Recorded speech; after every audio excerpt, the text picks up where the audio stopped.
한 절이니까 우리 다 같이 한번 읽어보도록 하겠습니다. 시작.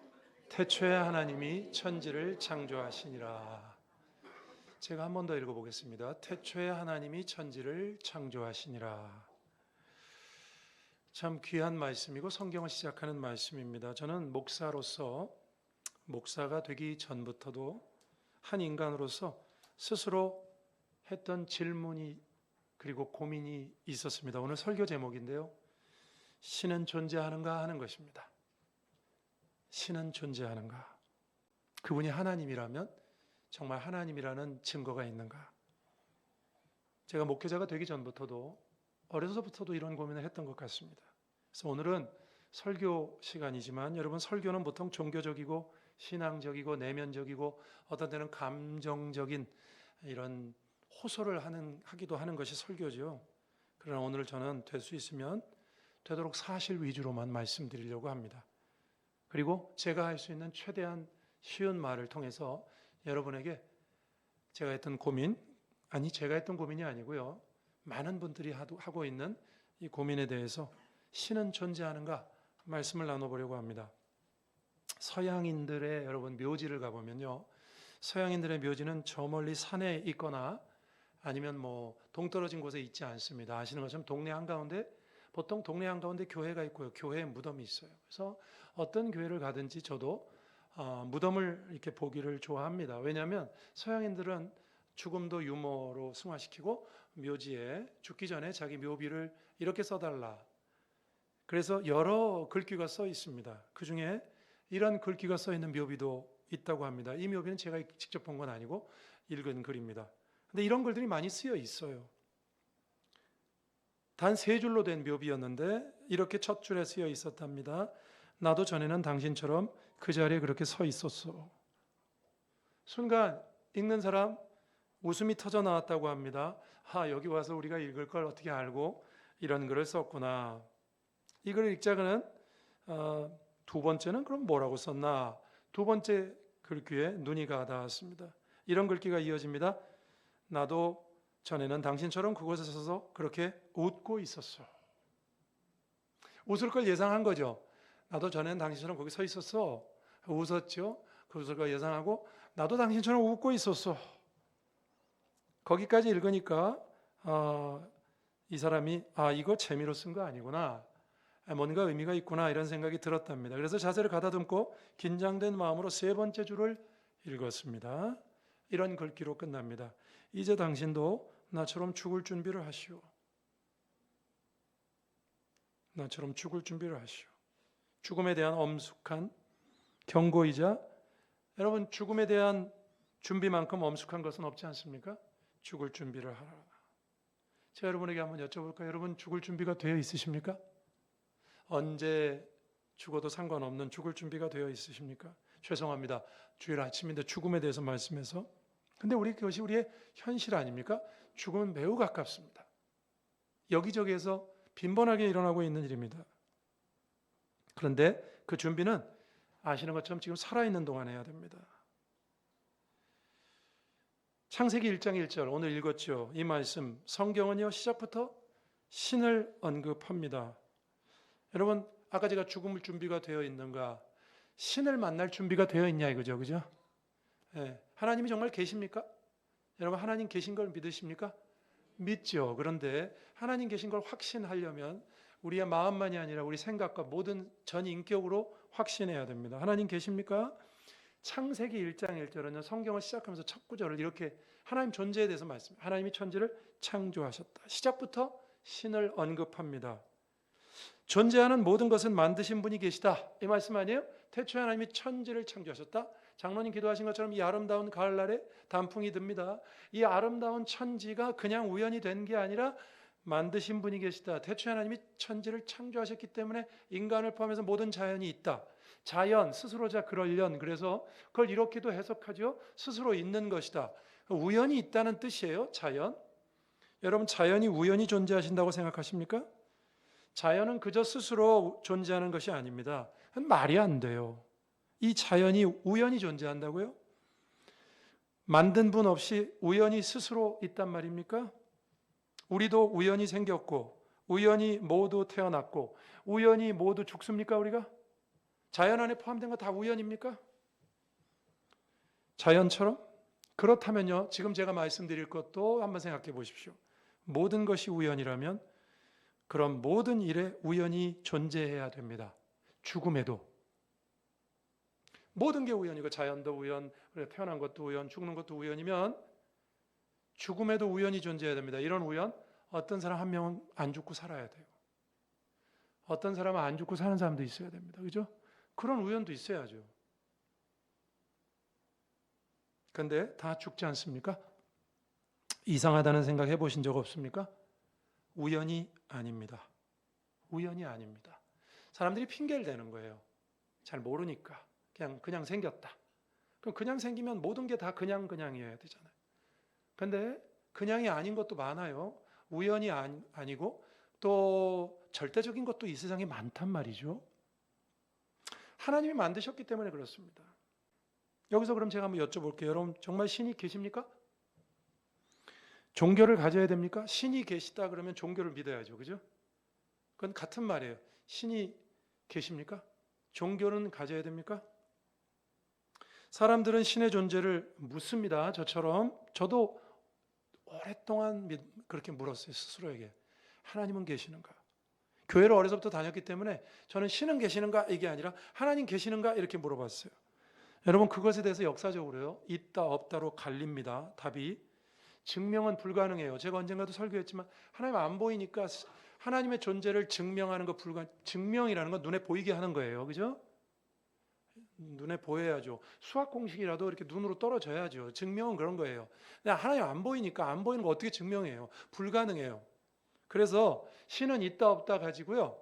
말이 많고 역사적으로 있다 없다로 딱 갈립니다. 때문에 제가 여기서 증명을 할 수는 없고 한 가지만 딱 말씀드릴게요. 제가 이 시간. 신이 없다고 종교를 갖지 않겠다는 분들이 있습니다. 아까 어저께 표현복 목사님도 똑같은 말씀하셨어요. 신이 없기 때문에 한 번만 보여주면 내가 믿겠다. 하나님을. 안 보이니까 안 믿겠다. 불가능한 얘기를 우리한테 요청하는 거죠. 내가 한 번만 하나님을 만나면 믿겠다. 한 번만 보여주면 믿겠다. 하나님 안 보이니까 안 믿는다. 천국 지옥 안 보이니까 안 믿는다. 이렇게 말해요. 옳지 않습니다. 왜냐하면 저는 늘 자동차 보험을 예로 드는데 여러분 제가 성도들에게도 말씀드린 적이 있죠. 오늘 처음 오신 분들을 위해서 한번 다시 말씀드립니다. 여러분 사고의 유무를 모르기 때문에 드는 것이 자동차 보험 아닙니까? 그렇죠? 네. 마찬가지로 신의 유무를 모르면 무조건 종교는 가져야 됩니다. 만약에 안 믿었다가 죽은 다음에 신이 있으면 어쩔 겁니까? 자동차 보험을 들었다가 평생 사고 안 나고 운전면허 반납하시는 분도 계시더라고요. 이렇게 자랑하시더라고요. 저는 자동차 보험 들었는데 한 번도 사고 난 적이 없어요. 그분이 이렇게 말하십니까? 나 자동차 보험 괜히 들었다. 그렇게 말하십니까? 사고가 있을지 없을지 모르니까 있는 쪽으로 선택하는 게 자동차 보험이죠. 그죠? 죄송합니다. 구원이라는 이 대단한 내용을 신이 계시는가에 관한 내용을 자동차 보험과 예를 들 수는 없습니다만 우리 삶으로 한번 제가 표현해 본 겁니다. 여러분. 사후세계가 있으면 어쩔 겁니까? 그때 가서 다시 돌아가게 해주세요. 불가능합니다. 그러니까 잘 몰라서 안 믿겠다 그러지 말고 잘 모르면 믿어야 됩니다. 사고가 안 날지도 모르지만 보험 드는 것처럼. 그렇습니까? 안 그렇습니까? 그러니까 이게 다 핑계라고요. 여러분 예수 안 믿는 사람들이 제 친구 중에도 그런 친구들 많아요. 제가 목사니까 한 번만 보여주면 믿겠다. 천국 지옥이 있는지 없는지 모르는데 하나님 눈에 안 보이는데 어떻게 믿냐? 이게 다 핑계대는 겁니다. 다 핑계대. 그 사람은 이런 거 하고 그 사람한테 이렇게 물어보세요. 너 자동차 보험 들었냐? 너 사고 날지 안 날지 모르는데 왜 들었냐? 사고 날지 안 날지 모르는데 들어놓잖아요. 왜? 날 수도 있기 때문에. 나중에 하나님 계시면 어떻게 할 겁니까? 그래서요, 물론 제가 예로 든 겁니다만, 여러분, 무조건 어떤 종교든, 이제 기독교로 가기 전에 이 말씀 한번 드려보겠습니다. 신은 믿어야 됩니다. 신은 존재합니다. 믿어야 돼요. 있는지 없는지 모른다? 그럼 무조건 믿어야 돼요. 자, 그러면요, 그 다음 얘기 한번 해볼게요. 오늘 20곡에처럼 한번 얘기해 볼게요. 그럼, 여러분, 종교는 많습니다. 그렇죠? 어떤 종교든지 제가 믿으라 그랬잖아요. 신은 믿어야 돼요. 그러면 왜 기독교는 꼭 기독교만 믿으라 그럽니까? 우리에게 한번 물어보시죠. 왜 기독교만 믿어야 됩니까? 참 종교입니까? 답은 간단합니다. 하나님만이 참 신이기 때문에 그래요. 그 증거는 이겁니다. 기독교만이 유일하게요, 모든 세계에 있는 모든 종교 중에 유일하게 역사적인 사건으로 부활을 말하고 있고요, 물리적인 부활을 말하고 있어요. 그러니까 이런 거죠.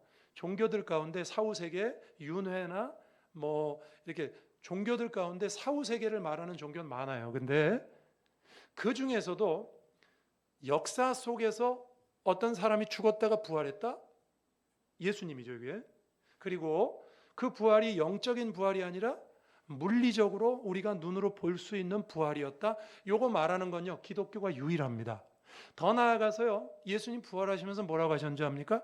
내가 부활하는 건 나는 부활의 첫 열매다. 너희들도 다 부활할 거다. 이렇게 보편적인 부활을, 일반 사람들의 보편적인 부활을 말하는 건 기독교가 유일합니다. 잘 안 믿어지죠? 저도 잘 안 믿어져서 어느 책에서 제가 AI한테 물어봤어요. 이게 사실인가? AI가 사실이랍니다. 그러니까 지금까지 나와 있는 모든 서적과 모든 글을 AI는 다 섭렵한 거잖아요. 기독교의 특별함과 유니크한 독특성이 어디 있는가? 기독교는 부활을 역사적인 사건으로 말해요. 다른 종교는 죽으면 뭐 사후세계가 있다, 윤회가 있다 이렇게 하는데, 기독교만 유일하게 역사적으로 2000년 전에 부활이 있었다, 그건 물리적인 부활이었다 이렇게 말해요. 다른 종교는 이것을 말하지 않습니다. 그분이 바로 누구시라고요? 예수님입니다. 그래서 우리는 기독교만 믿어야 된다, 이렇게. 신은 존재하시고 그 신은 하나님이 틀림없어요. 그래서 우린 기독교만 종교라고 말하는 겁니다. 왜? 그 증거를 보여주셨기 때문에. 예수님. 그럼 하나 더 얘기해 볼까요, 여러분? 그러면 예수님의 부활을 어떻게 믿습니까? 제가 우리 성도들에게는 틈틈이 다 설교했고, 제가 새가족부에서 이거 가지고 3주 동안 우리 교회는 처음 오는 분들한테는 제가 설득을 합니다. 이 말씀을 가지고. 예수 부활을 어떻게 믿습니까? 목격자들이 있습니다.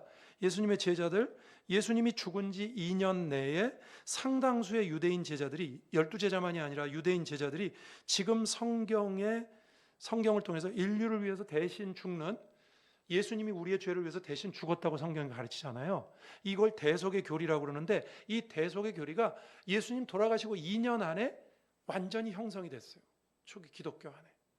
그리고 구약 성경을 통해서 확인해서 정리해 놓은 것이 이 성경책입니다. 만약에 거짓말이라면 바로 이어진 예루살렘 초대교회는 형성될 수 없었을 겁니다. 그렇죠? 12제자는 순교하지 않았을 겁니다. 그렇죠? 목숨 걸고 순교했잖아요. 그들의 증언을 보증했습니다. 목숨으로.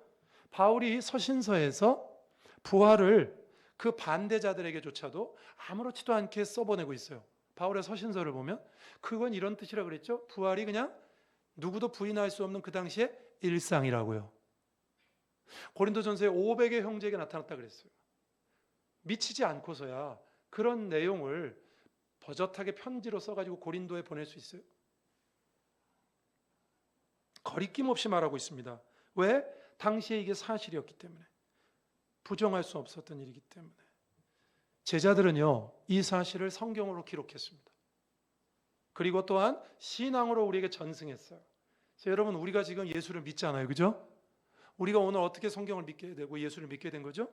올라가 보면 100여 년 전에 우리 그 선교사님들이 전한 거잖아요. 그죠? 그 선교사님들이 그들의 신앙을 우리에게 전했고 성경 말씀을 번역해서 전해줬어요. 그죠? 그래서 우리가 이렇게 믿는 거 아닙니까? 그죠? 그래서 우리도 그 신앙을 가지고 있는 겁니다. 제가 금방 우리가 믿는 신앙은 전승되어 온 것이기도 하고 성경의 기록으로도 가지고 있다고 그랬습니다. 그러면 그 다음을 또 물어봐야 되겠죠? 그러면 예수님의 부활을 말하고 있는 성경, 예수님의 제자들이 순교했다고 말하고 있는 성경은 믿을 만한가? 그것도 얘기해 봐야죠. 성경이 거짓말이면 제가 지금까지 말한 거 다 거짓말입니다. 성경이 진짜입니까? 여러분, 성경은 신구약으로 되어 있습니다. 오늘 처음 오신 분들 나중에 이 성경을 꼭 한번 읽어보세요. 성경은 신구약으로 되어 있는데요. 여러분, 먼저 구약부터 얘기해 볼게요. 구약은요, 신약과 구약은 원본이 없어요. 성경은 예를 들면 오늘 읽은 태초에 하나님이 천지를 창조하시냐 이거 모세가 썼거든요. 근데 모세가 하나님한테 처음 듣고서 썼던 원본은 없어요. 원본이 없으면 사람들이 뭔 얘기를 하냐면 그 뒤에 쓰여진 사본은 가짜다. 예? 얼마든지 자기들이 짜깁기 하고 편집할 수 있고 자기들의 기호와 입맛에 맞춰서 쓸 수 있다. 원본이 없으면요, 사람들이 잘 믿지 않습니다. 네, 어떤 글에 대해서도. 그래서 역사적으로 보면 이 성경이 편집되고 조작됐다, 이런 지난 2000년 동안 수많은 사람이 이것을 주장해 왔어요. 물론 원본은 없습니다. 그러면 우리가 가진 이 성경은요, 원래 성경의 사본을 가지고 번역한 건데 그 사본 얘기 제가 조금만 해볼게요. 이건 조금 복잡하니까 지금까지 졸렸으면 잠깐 정신을 바짝 차리시고, 네, 제가 오늘 설교하는 부분 중에 제일 복잡한 부분일지도 몰라요. 성경 사본 중에, 구약 사본 중에 제일 오래된 건요, BC 3세기에 알렉산드리아라는 곳에서, BC 3세기에 알렉산드리아가 학문의 도시였거든요. 알렉산드리아에서 70명의 유대인 학자들을 모아놓고 그 당시에 존재하던 히브리어 성경을 더 많은 그리스인들이 읽을 수 있도록 그리스어로 번역한 70인역이라고는 성경이 있어요. 우리가 성경에서 목사님들 설교할 때 70인경, 72역, 원래 70명이 아니라 72명이라는 말이 있는데 어쨌든 70명이 번역을 했습니다. 자, 제가 금방 히브리어에서, 구약성경 히브리어로 쓰였는데 히브리어에서 헬라어로 번역했다 그랬죠. 그러면 70인역은 헬라어 성경이죠. 예? 그러다 보니까 또 뭘 가지고 시비를 거냐면, 야, 이 헬라어가 제대로 된 원문에서 번역이 된 거냐? 헬라어밖에 없으니까, 보고 했던 히브리어는 없으니까, 이런 또 시비를 겁니다. 근데 여러분, 저희들이 갖고 있는, 이것도 상식적으로 알아주세요. 이거 우리가 가지고 있는 이 구약 성경은요, AD 800년경에 발견된 마소라 사본이라는 게 있어요. 구약 사본 중에 그 마소라 사본을 번역한 겁니다. 언제? AD 800년. 그러니까 한참 뒤잖아요, 그죠? 아까 제가 BC 3세기라 그랬죠. 그 한 1000년 차이가 나는데, 갭이 나는데, 그 1000년도의 헬라어하고 800년경에 있는 성경하고 좀 비슷한 것 같긴 한데 이것도 확신이 안 서서 자꾸 시비를 겁니다. 그러다가 1947년에요. 그 유명한 사해사본이라는 게 발견됐어요. 동굴에서. 지금 이스라엘 전쟁하고 있죠? 거기 동굴 안에서 사해사본이 발견됐는데요. 이게 탄소 동위 원소로 측정해 보니까 BC 3세기에서 AD 1세기 사이예요. 마소라 성경보다 1000년이 앞섭니다. 이사야서는 66장까지 통으로 딱 남아 있어요. 자, 그러면 1000년 후에 있는 마소라 사본하고요, 1000년 갭을 뛰어넘어 가지고 1000년 동안 얼마나 많이 수정하고 그랬겠어요, 그죠? 만약에 믿지 않는 사람들이 말한 것처럼 이 두 개를 딱 비교했는데요, 이 두 개가 딱 일치해요. 그러니까 1000년을 뛰어넘어서 성경 사본의 변화가 하나도 없어요. 그러니까 저와 여러분이 가지고 있는 이 성경은요, BC에 그 가지고 있는 성경과 똑같아요. 자, 아까 제가 처음에 제일 오래된 사본이 70인역이라 그랬죠, 그죠? 그러니까 그 70인역이 히브리어 원본이 없었다 그랬죠. 그것과 사해사본하고 딱 비교를 해봐도 번역이 그대로 됐어요. 그래서 뭘 말씀드리는 거냐면요, 우리가 가지고 있는 구약 성경은 옛날 원본하고 똑같다, 그런 의심을 할 필요가 없어요. 근데 사실 생각해보면 이건 당연한 겁니다. 왜냐면요, 유대인들은요, 성경을 굉장히 중요하게 생각했어요. 하나님의 말씀으로. 그래서 유대인들은 성경을 옮겨 쓰다가 하나님이라는 말이 나오면 붓을 빨아서 썼다, 그런 말 들어보셨죠? 그러니까 성경은 틀리면 안 되는 책이에요, 유대인들은. 그래서 그 당시에는 필사를 했는데 필사를 할 때 매우 조심해서 했어요. 그러니까 성경이 틀리질 않는 거죠. 여러분, 우리가 가지고 있는 구약 성경, 하나님이 처음에 주신 성경에서 하나도 다르지 않습니다. 그리고 구약 성경 안에 이사야서가 있고, 이사야서에 보면 처녀가 잉태하여 아들을 낳으리니 임마누엘이라 하리라. 예수님 태어나기 800년 전에 이 예언이 기록되어 있어요. 별로 안 놀랍죠, 그죠?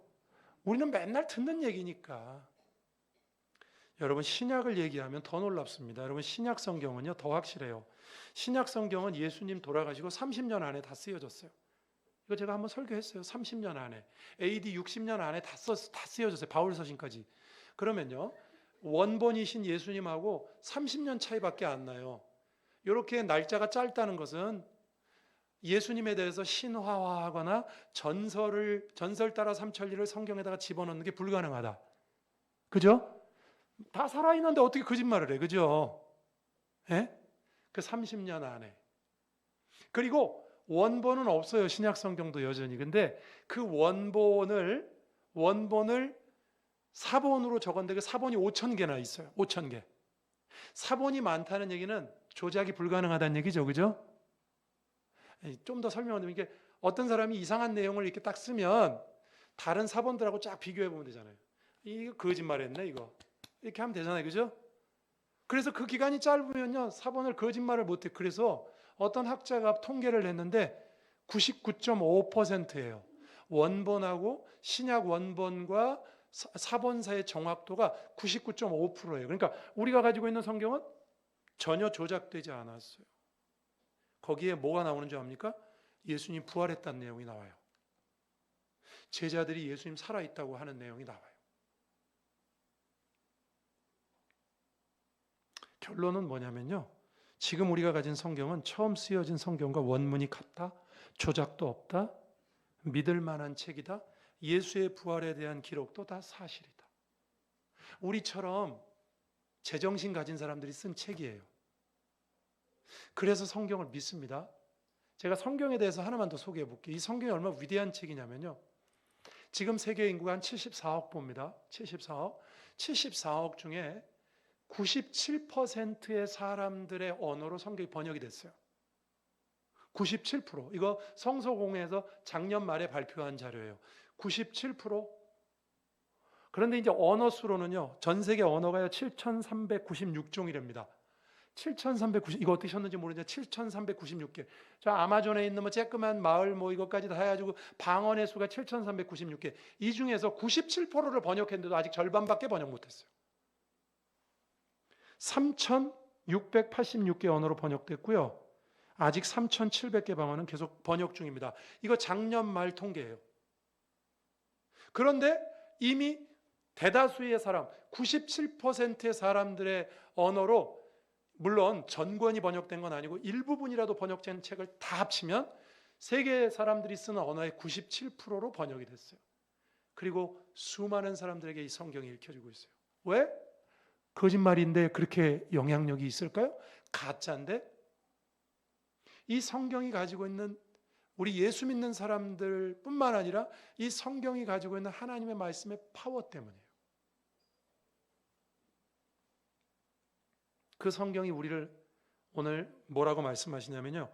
인간이 죄인이라고 말합니다. 우리가 하나님께서 우리를 지으셨는데 우리가 죄를 지었대요. 죄인이 스스로 자신을 구원할 수 없죠. 그래서 예수님이 하나님의 아들이 이 땅에 왔대요. 이게 진짜 신화와 같은 얘기잖아요.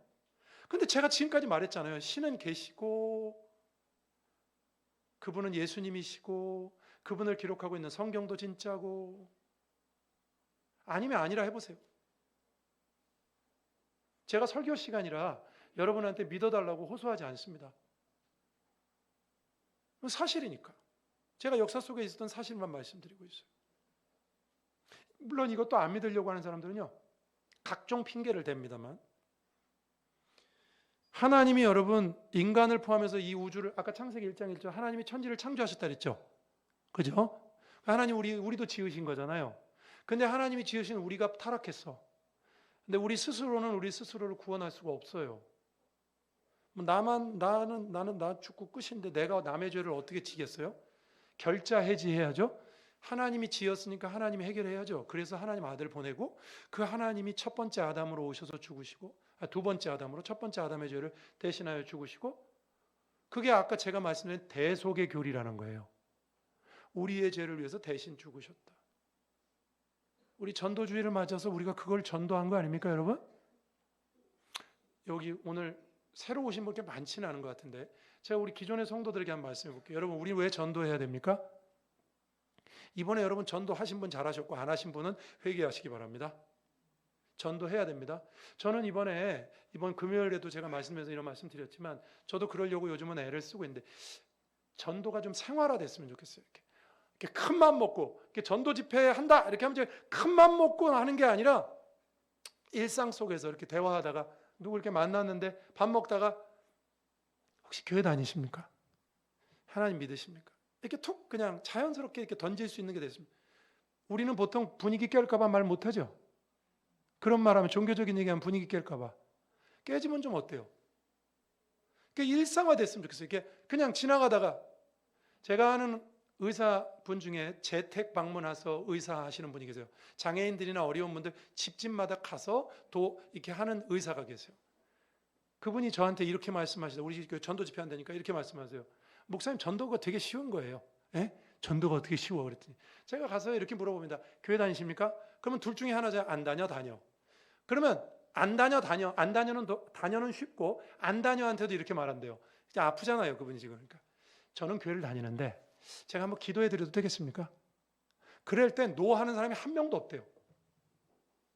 그래서 목사님 전도하기 무지하게 쉬워요. 바깥에 나가서 그냥 예수님 믿으세요. 예스 아니면 노 아니에요. 그죠? 예? 뭔 소리 들으면 어떠냐는 거예요. 그냥 이렇게 편안하게 얘기하면 됩니다. 제가 그 말 듣고 굉장히 회개했어요. 전도는 저렇게 해야 돼. 여러분 큰 맘 먹어야 전도하죠. 111 운동 이렇게 사람 쓰라면 큰 맘 먹고 쓰시잖아요. 이렇게 머리를 쥐어짜서 쓰잖아. 누굴 데리고 올까 이번에?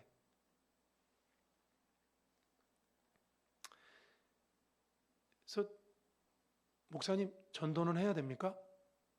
저한테 물어보지 마시고요. 성경에 보니까 전도하라고 돼 있어요. 땅끝까지 이르러 내 제자 삼으라고 했잖아요. 그렇죠? 우리 온마음 교회는요. 그래서 어차피 평생 할 거니까 그걸 부담으로 생각하지 말고 그냥 일상화되게 하자. 제 말이 틀렸습니까? 그냥 일상화됐으면 좋겠어요. 이렇게 지나가다가 이렇게 누구 만나면 교회 다니십니까? 당신 왜 나한테 교회를 얘기하고 그래? 교회 다니세요. 죄송합니다. 그러면 지나가면 되는 거죠. 하나만 더 말씀드릴게요. 그래서 오늘 처음 오신 분들에겐 저희가 예수님을 전한 겁니다.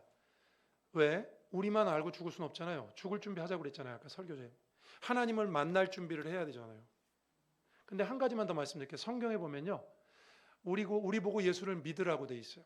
근데 믿으면 구원이고 안 믿으면 그냥 괜찮다가 아니라 안 믿으면 심판받는다고 돼 있어요. 지옥에 가죠. 심판받아요. 그래서 우리는요. 믿지 않는 영혼들에게 복음을 전해야 됩니다. 여러분 히로시마 경고라는 게 있어요. 뭐냐면 1945년 8월 6일 날 히로시마에 원자폭탄 떨어졌죠. 근데 시중에 이런 속설이 있습니다. 원자폭탄 떨어지기 이틀 전, 3일 전쯤에 미국 비행기가 와가지고 삐라를 뿌렸다는 거예요. 그래서 그 삐라에 야 너네 여기 폭탄 떨어질 거니까 다 피해 시민들에게 경고했다는 거죠. 요거 역사적으로 사실이라고 책에도 많이 나오고요. 우리 교회에서 쓰는 새가족 교재에 보면 이게 생명의 말씀사에서 나온 책에도 이 내용이 나와요. 책이라고 다 믿으면 안 됩니다. 저는 의심이 많아요. 이게 진짜일까? 찾아봤더니요. 가짜랍니다. 그럼 왜 진짜처럼 소개됐죠? 우리나라 보수주의 어떤 목사님이 그거 갖다가 끌어쓰기 좋으니까 갖다가 쓴 거예요. 히로시마 원폭 때 이 경고 없었습니다. 나가사키 때는 있었대요. 3일 후에 8월 9일 날 나가사키에 떨어지죠. 그때는 히로시마 원폭이 있었고 그게 알려지기도 했기 때문에 나가사키에는 당신들 피해라. 민간인들에게 경고했다는 거죠. 그러나 전쟁통에 있는 말이기 때문에 얼마나 피신했는지는 기록으로 남겨진 게 없답니다. 제가 이 말씀 왜 드리는 줄 알아요? 인간이 하는 경고는요. 모호해요. 이렇게. 전쟁통인데 직접적으로 경고하면 이게 전술이 다 드러나는 거잖아요. 그러니까 안 하는 거예요. 원래. 인간의 경고는 이렇게 모호해요. 항상. 이렇게 중요한 일인데도 불구하고. 그리고 나중에 했다 그러는 거예요. 왜냐하면 미국이 자기들 책임 회피용으로. 우리는 이런 일을 했다. 그게 지금 잘못된 역사로 기록이 돼가지고 책에도 기록돼 있고 그거 설교하고 믿는 사람들 많아요. 그런데 제가 왜 이 말씀을 드리냐면요. 인간은 경고를 모호하게 합니다만 하나님은 이 오래된 말씀 속에서 분명하게 경고하고 있어요. 천국과 지옥이 있다고. 그리고 예수님 다시 오신다. 그리고 심판이 있다고. 명확하게 경고하고 계십니다. 그래서요, 다시 이제 오늘 말씀을 정리하면서 여러분, 신은 계시거든요. 그분이 하나님이시고, 그래서 우리는 기독교만이 참 종교라고 믿고, 그 기독교는 부활을 살아있는 물리적인 부활로 말하고, 그것을 기록하고 있는 성경은 사실이고, 그래서 우리는 하나님을 믿습니다. 그래서 여러분에게 복음을 전한 겁니다. 그리고요, 우리도 그 하나님 만날 준비를 해야 됩니다. 아멘이십니까? 우리 기존의 성도들도요, 분명한 믿음이 있으셔야 돼요. 왜 우리가 전도를 하나님 하라 하시니까. 한 개만 더 얘기하고 그럼 설교를 마치겠습니다. 그럼 이제 교회가 문제예요, 교회. 그럼 교회는 다녀야 됩니까? 이렇게 물어보시더라고요. 지금까지 제가 말한 거 있죠. 하나님 계신 거 믿고 성경도 믿고 예수님도 믿고 다 믿는데 교회는 안 나가겠다 이런 사람도 있어요. 왜? 교회가 꼴보기 싫다가. 목사들 하는 짓을 보니까, 교회들 하는 짓 보니까 꼴보기 싫다. 그럼 교회 안 나가면 안 됩니까? 그건 나한테 물어볼 필요 없어요. 저한테. 성경에 뭐라고 돼 있죠, 여러분? 교회 나가라고 돼 있어요? 안 나가라고 돼 있어요? 나가라고 돼 있어요. 교회 예수님 만들었어요. 그러니까 교회는 무조건 나가야 돼요. A라는 교회가 꼴보기 싫으면 B라는 교회, 좋은 교회 찾아서 교회는 무조건 나가야 돼요. 그래서 제가 이렇게 말씀드립니다. 여러분, 교회가 인간들 때문에 더럽혀지고 어지럽혀졌어도 하나님만 보고 교회 다녀야 됩니다. 꼴보기 싫은 사람이 있으면 그 사람 피해서 딴 교회 가요. 그러면 어쨌든 교회 나가세요. 아멘이십니까? 교회 안 나가는 사람들 무지하게 많더라고요, 요즘에. 말씀을 정리합니다, 여러분. 신은 존재합니까?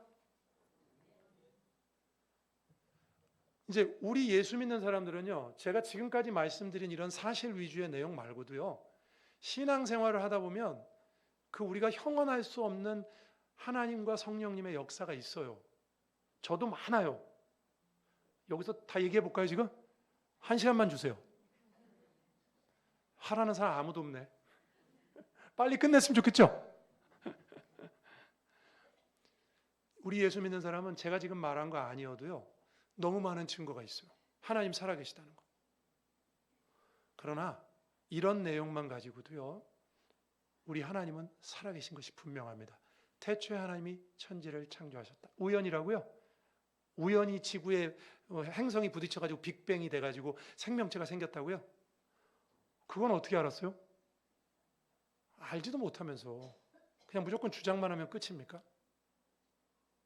오늘 처음 교회 오신 분이 계시거나 우리 성도들 가운데도 교회를 다니긴 하는데 믿음의 확신이 없다?